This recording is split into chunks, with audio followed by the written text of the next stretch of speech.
Getting a good night's sleep after 50 can be a challenge, especially if you're a woman going through menopause.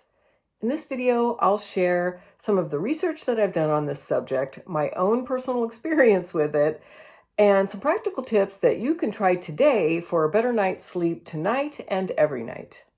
Here are the video chapters if you want to skip around. The practical ideas are mixed in with the chapter that they relate to. And the menopause specific things are at the end, and that's because everything else that I'm going to talk about also relates to getting a better sleep during and after menopause, or before menopause if you're in perimenopause too. I'm starting the video with things to do in the morning because that's when your next best night's sleep starts. Quickly about myself. Hello, I'm Ave, and I'm not a sleep professional or a medical professional.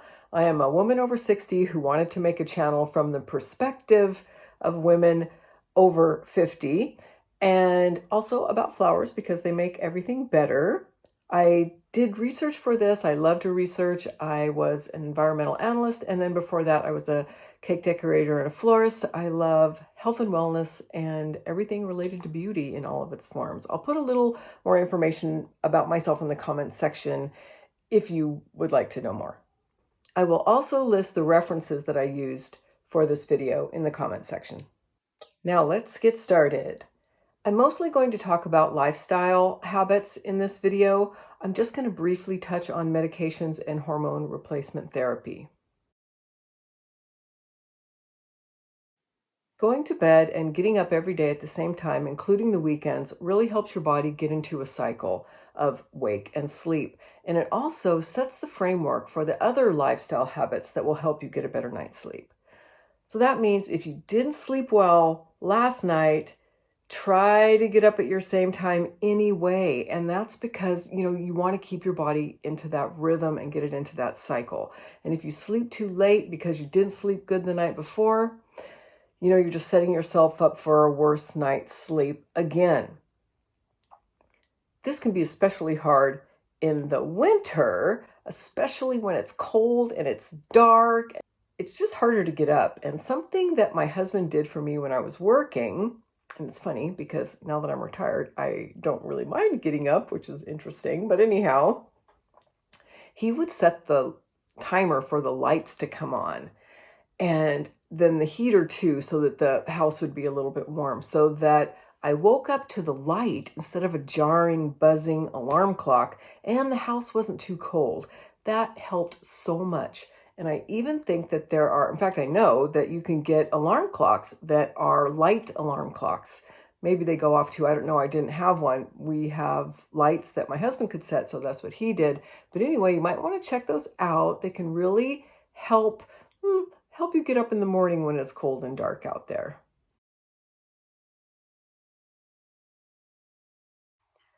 Expose yourself to sunlight during the day. Especially in the morning, try to get out and get at least 15 minutes of sun that you can see with your naked eyes. Now, I don't mean go stare at the sun, obviously, but not with your sunglasses on. So you're just out in the daytime and the reflected light is getting into your eyes. Something that you can do is wear just a shallow brimmed hat so it's not real bright. Maybe you walk the dog, maybe you go water the plants. Just do something so that you're getting outside, especially in the morning, but really throughout the day. Again, you're trying to get your body into this, it's daytime now, and then later on, it's nighttime now cycle. If for some reason you can't get outside, maybe you can sit by a sunny window. Open the shades so that the room is bright. Maybe you can sit on the porch. Maybe you could sit in the sunny window and do some knitting or some reading, just again to get that light on your body and read by some natural light so that your body knows it's daytime. Limit caffeine and energy drinks to the morning only, and then don't drink too many of them. And don't forget, some teas and chocolate also have caffeine in them too. I don't even know what's in the energy drinks. I don't really drink them a whole lot. Well, that's not true. I do a little bit. But anyway, limit them to the morning and then don't drink too much. I know this is hard, especially if you're not sleeping well because you're tired during the day. It's so hard to break that cycle, and I just want to acknowledge that right now. But really try to.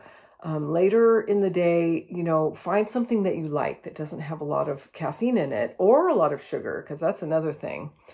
I recently went to this olive oil place. I think it's called Amphora. I'll put some information about it below.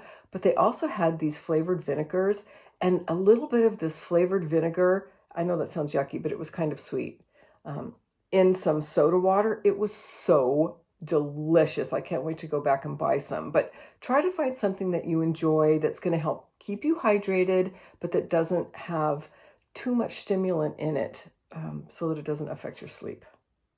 And try not to get discouraged. Anytime we're making lifestyle changes, it's hard, and there's going to be an adjustment period, but it'll pay off in the end. Try to tire yourself out during the day. And hopefully some of these activities are outside, even if it's driving, just so that you're out in the daytime. If you're still working, maybe you can take your morning break outside or near a window. Maybe you can go for a walk for lunch, just something so you know it's daytime. I know for a while I was working in an internal cubicle, and I remember sometimes walking out and I was so surprised that it was light, dark, rainy, sunny, or whatever it was, because all day I literally had no idea whether it was day or night, the weather, or anything. So try to get yourself tired out. If you're retired, think about this. What are you doing all day? Are you maybe watching TV and you're dozing a little bit? That's not going to help you sleep the next, that night. Or are you being active? Just try to be active as you can and try to get a little bit of that outside. And again, maybe you're having some mobility issues, or maybe you're recovering from something. Maybe you can engage your mind with something. I don't know, puzzles or something else that you enjoy doing. And again, opening up those shades so you clearly know it's daytime. And social activities count in this too. And they do so much for our well-being, which is also going to help us sleep better. If you have stressful things to do that day, try to do them early so that, later on you're not exciting and agitating yourself. And also try to drink as much water as you can and get yourself hydrated during the day, because another thing we're going to do, I'm going to talk about it a little later, is we're going to limit our liquid consumption right before bed. Exercising regularly also helps us sleep better, with the exception that you don't want to do it right before bed unless it's something that really relaxes you, like a bedtime yoga or, some light stretching. And also, exercise has so many other health benefits that in turn help you sleep better. It also helps tire you out. If, again, you're having mobility issues, maybe there's some chair exercises you can do. Whatever you can do, just try to do it. Again, exercise for the health benefits and the feeling of well-being that you get from that, and also helping tire yourself out, hopefully in a little sunshine, is going to help you sleep better. You should avoid taking afternoon naps. And this, again, is going to be tough if you're having trouble sleeping, because sometimes we're so tired we want to take a nap in the afternoon, but we're just sticking ourselves back into that vicious cycle. If you do want to take an afternoon nap, limit it to no more than 30 minutes. 20 minutes is probably better. I do think it's beneficial, though, to rest a little bit during the day, but you don't necessarily have to sleep to still get that refreshed feeling. One of the things I love to do is lay on my back with my feet up on a wall or up on the bed or something for about 10 minutes. And I'll just set a timer and I'll just relax there. And it really helps kind of get the blood out of your legs and back into your body. This is great if you have any kind of vascular issues, which I do. Or I will just lay on the bed in the bedroom, but I leave the shades open so that it's bright in there, and I set a timer for 20 minutes or 30 minutes or whatever it is. And I'll just rest. Every once in a while I fall asleep, but not that often. If I do, the timer goes off, and also the shades being open kind of prevents me from really falling into that deep sleep. Don't eat too close to bedtime. You should have 2 to 4 hours between your last meal and going to bed.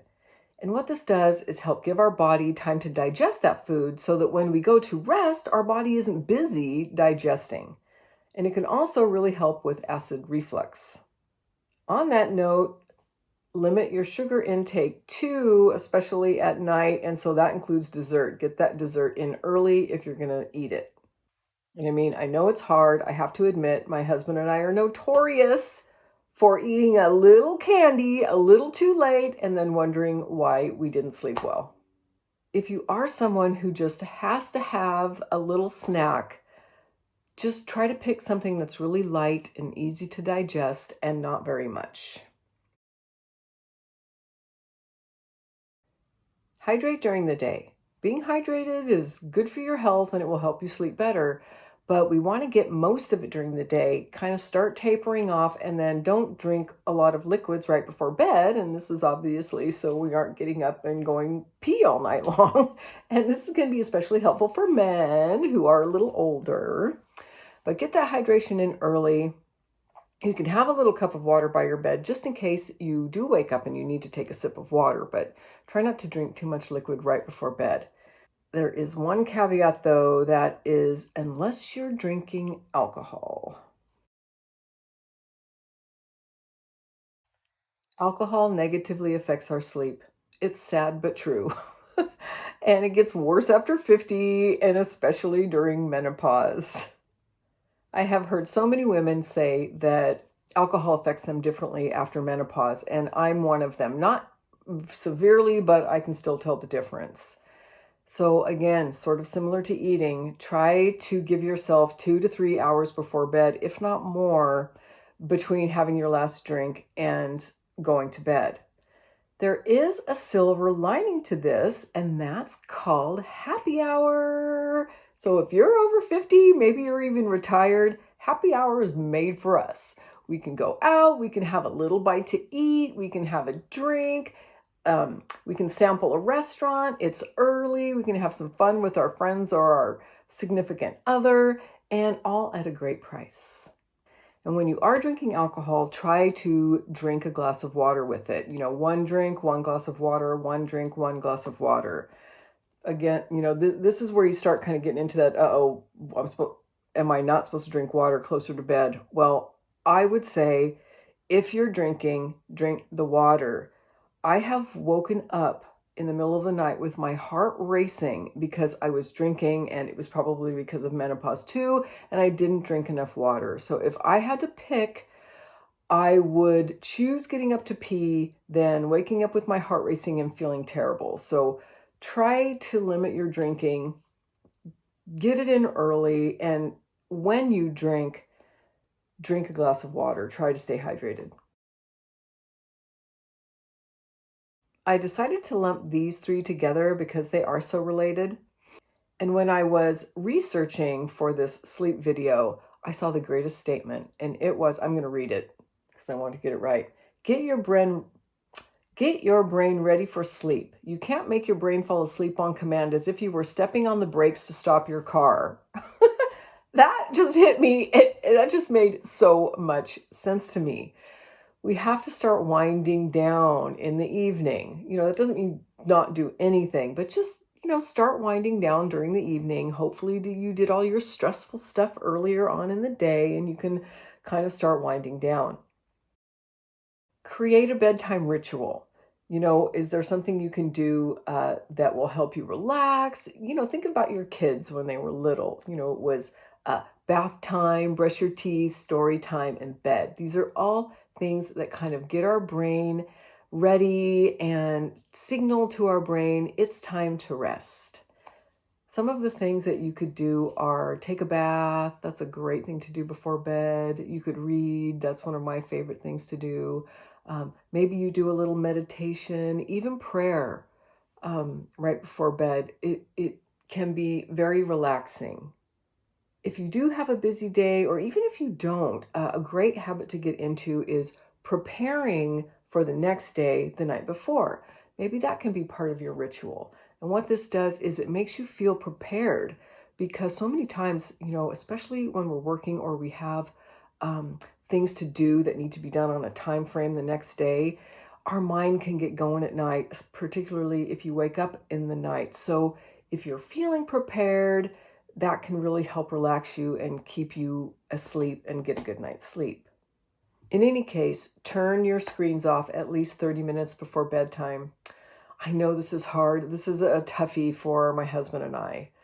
I used to love to sit with my computer and just, Google things. I don't know. I love to sit with my computer before bed. We watch shows before bed. We used to watch The Walking Dead before bed. That was such a dumb idea, dreaming of zombie apocalypse all night long. But anyway, turn your screens off 30 minutes before bed. One thing that I did, this is cheating, but I don't know, I bought these kind of blue light blocker glasses thinking, well, if I wear these, I can still look at my computer. I honestly don't know if they helped.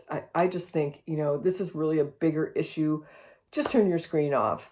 We should be able to live without our screens for 30 minutes before bed. I mean, geez. Turn your bedroom into a sleeping sanctuary. Ideally, your office would not be in your bedroom. There's no to-do list kind of things in your bedroom. Even your phone really shouldn't be in your bedroom. If you do need to keep your phone by your bed for emergencies, you can set up a nighttime thing. My husband has done this so that it only rings for certain numbers that you program in.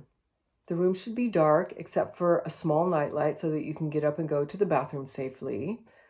It should be quiet and ideally kind of a little on the cooler side. The body likes to cool down when it goes to sleep. I do want to tell you a little bit about our bed because this is something I think that we did right. It is so comfortable. We have a Sleep Number split king adjustable bed.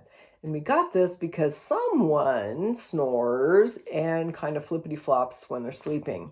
And this bed has made a huge difference.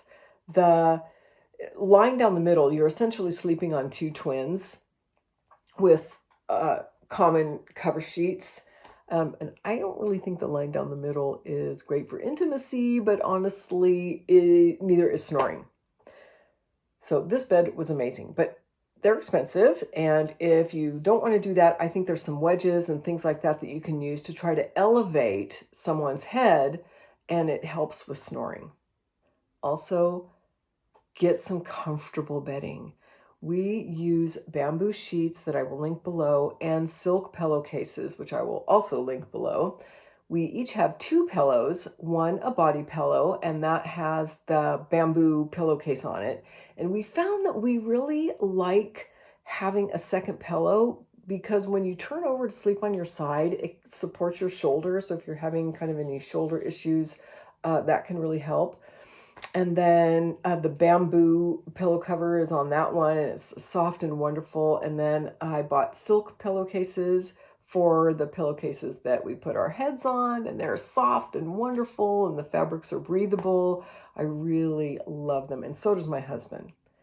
If you do buy these bamboo sheets, just know that they will shrink if you dry them all the way. I put them on the delicate cycle and then kind of make the bed and don't put the cover on and just kind of let them finish the rest of the drying time. It doesn't take that long because they're just ever so slightly damp. But if you dry them all the way, they'll shrink. And I do wash my silk pillowcases in the wash, and I just hang them to dry though. I don't dry them in the dryer. A nice light duvet cover for us. We don't like the weighted kind of bedding.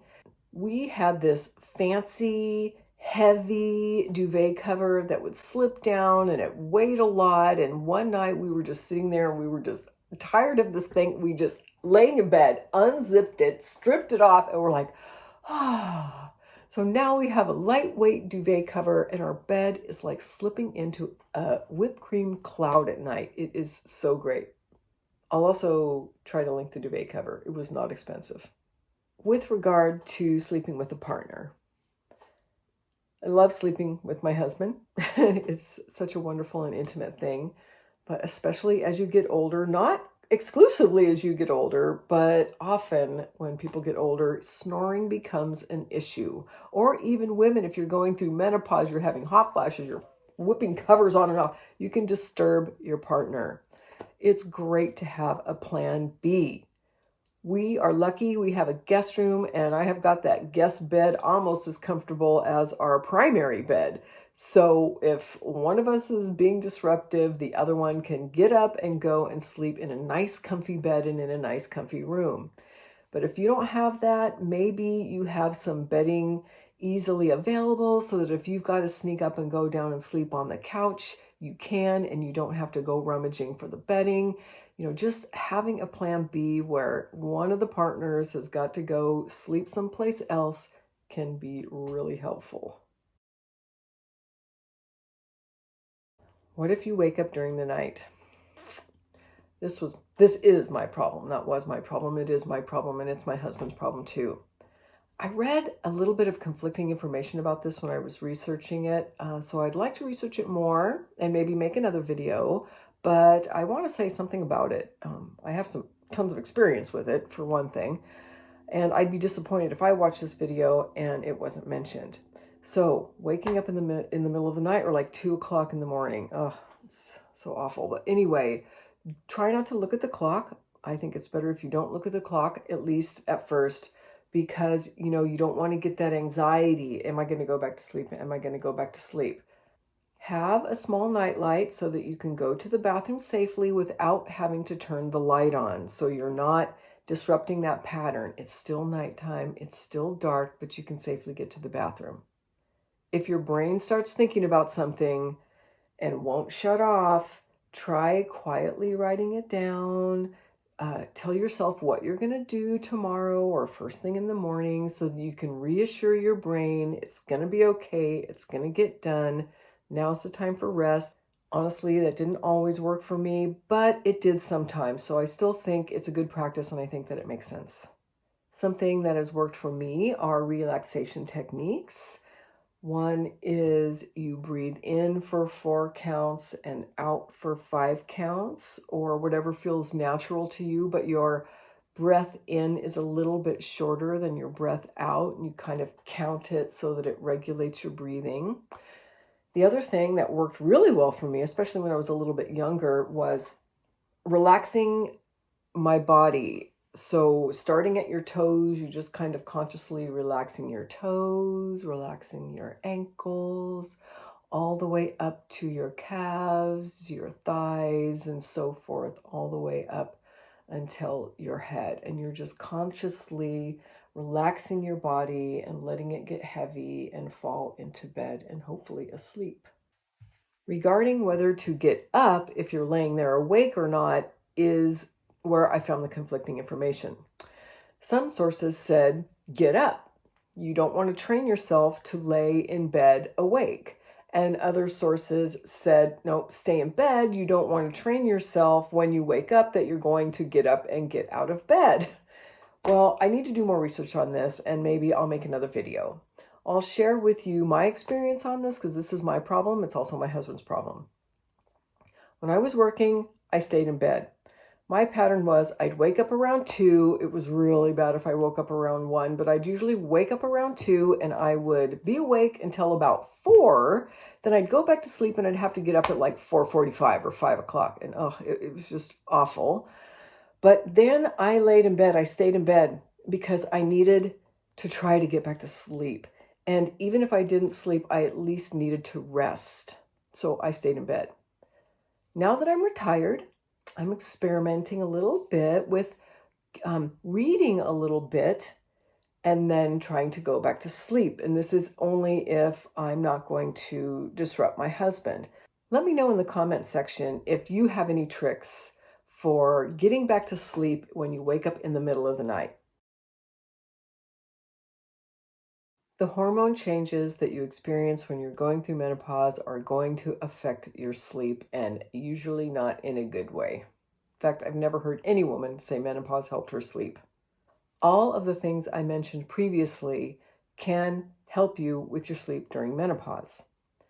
But there are some symptoms, and they're just a natural part of this transition, but natural or not, they really disrupt your sleep.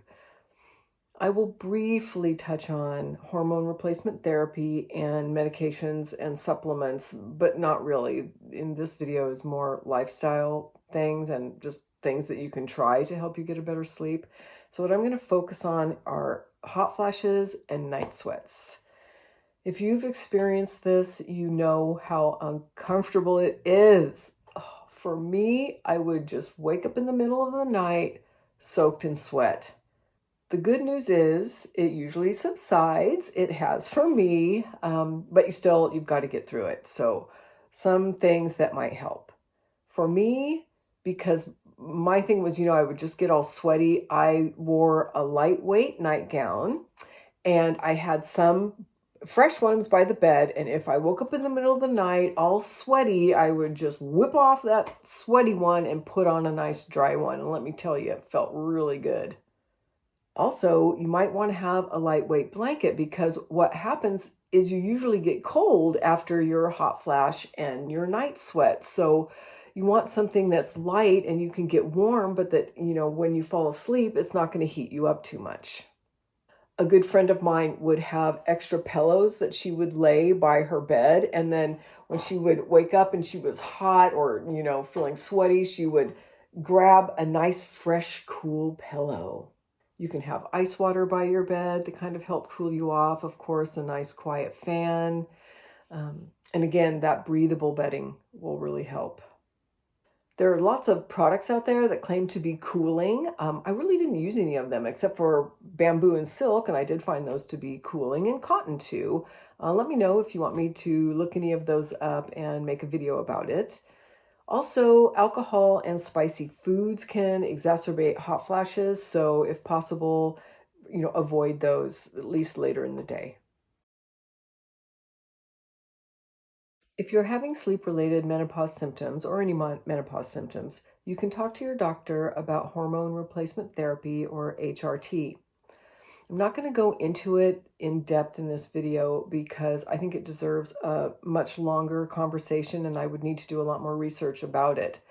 I didn't do hormone replacement therapy, so I don't have personal experience, with the exception that I recently started using a vaginal hormone just for vaginal dryness and stuff, and that doesn't really get systemically into your body, so it wouldn't affect my sleep anyway. But I didn't try them, and I think that they deserve a longer conversation, but you can ask your doctor about it. And the same goes for supplements and sleep aids. I know that there's lots of supplements out there that are supposed to help with hot flashes and things like that. If you do want to know more about that, I could make a separate video and do some research on it. Again, I think that those kind of things deserve, a more detailed conversation, simply because you're taking them in your body. They're not simply lifestyle changes. I will tell you what I use to get through the, not worst, but the most symptomatic time of my menopause, and that was a product called Simply Sleep. It's an over-the-counter sleep aid, and the dose was 2 capsules, and I used to break 1 capsule and take a half. So I took it at a quarter dose, and I did that for many years. It got me through working. It got me at least enough sleep to function, during the day. I took it for way too long, longer than the recommended time. I told my doctor that I was using it. She didn't seem concerned, but it's really not for long-term use. Talk to your doctor about it if you want to try it. It did work for me, but I don't know if it matters if you have a pre-existing condition or are taking other medications. I didn't have either of those things, but it's out there. And I'm weaning myself off of it now because I don't want to be taking a medication all the time, especially one that's not intended for long-term use.